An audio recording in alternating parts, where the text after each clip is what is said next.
Nandito po ako para manawagan na panagutin ang lahat ng mga gumawa ng kalokohan ngayong election process na ito. At sino ang dapat nating panagutin? Ang mga commissioner ng COMELEC! At paano natin sila pananagutin? Through impeachment.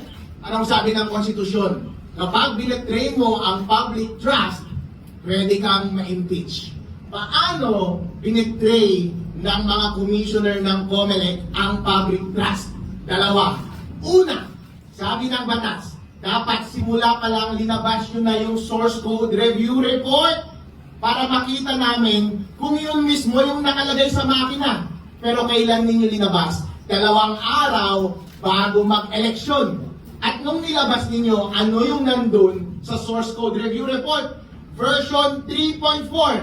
Ano yung nandun sa mga automated counting machines sa buong Pilipinas? 3.5! COMELEC, pinagkatiwalaan po kayo ng taong bayan para kayo ang mag-conduct ng maayos na eleksyon sa ating bansa. At ang batas natin ay nagsaad ng mga measures para ma-ensure natin na ma-establish natin yung trust na iyon. Hindi nyo sinunod dahil belated kayo naglabas ng source code review report at yung nilagay ninyo sa makina ay hindi pa yun yung na-review doon sa audit. Traidor kaagad kayo sa tiwala ng taong bayan. Pangalawang pagka-traidor ng COMELEC, ang sabi ng batas, kada automated counting machine dapat diretso sa COMELEC servers at diretso sa mga transparency servers. Bakit yun ang sinabi ng batas? Para kapag mandadaya ang COMELEC sa kanyang data, huli kaagad ng mga transparency server. Pero ano ang ginawa ng COMELEC? Gumawa siya ng sarili niyang data center sa gitna, sariling server. Doon niya muna pinapadala yung mga data mula automated counting machines papunta sa gitna, dinedeli niya and then sa kanya ilalagay sa mga transparency server. So anong nangyari? Therefore, yung mga papuntang data papunta sa COMELEC server, pwede nang mabago ng COMELEC servers mismo at yung mga data na dumaan sa data center 3, pwede na rin nilang i-manipulate para mag-match sa linabas ng COMELEC server. Meron pa bang transparency? Wala na.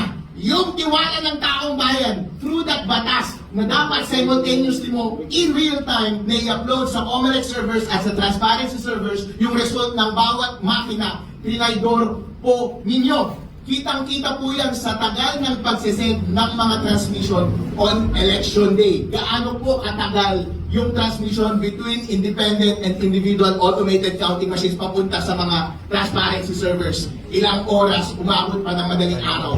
Gaano katagal nagtatransmit mula sa automated counting machines papunta sa mga COMELEC servers? Napakatagal din, may minuto, may oras, depende sa lugar. Kapani-paniwala ba yung pangyayari yun? Hindi. Bakit? Ako mismo sa aming bayan, nag-manual upload kami ng data mula sa automated counting machines ng isang offline na automated counting machine namin doon sa probinsya. Nasilip ko na ina-upload pala ng isang automated counting machine 76 kilobytes lang.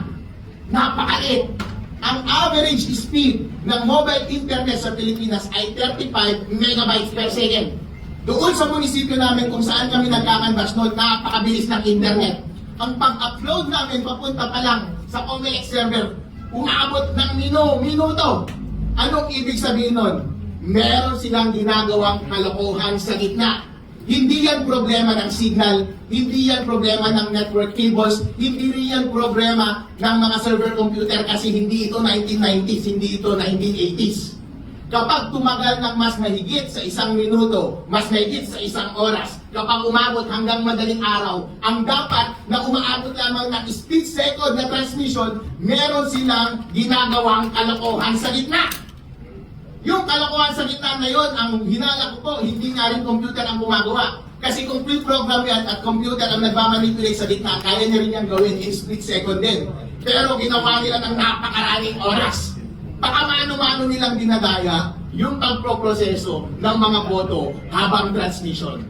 COMELEC, mga commissioners at Chairman George Garcia, tinaydor niyo po ang tiwala ng taong bayan nung sinabi nila sa inyo na dapat idiretso ninyo almost real time yung resulta ng ating mga eleksyon mula sa independent automated counting machines diretso papunta doon sa COMELEC servers at sa transparency servers. Dahil hindi nyo ginawa yan, tinaydor ninyo ang tiwala ng taong bayan at dapat lahat kayo mga commissioners ng COMELEC ma-impeach.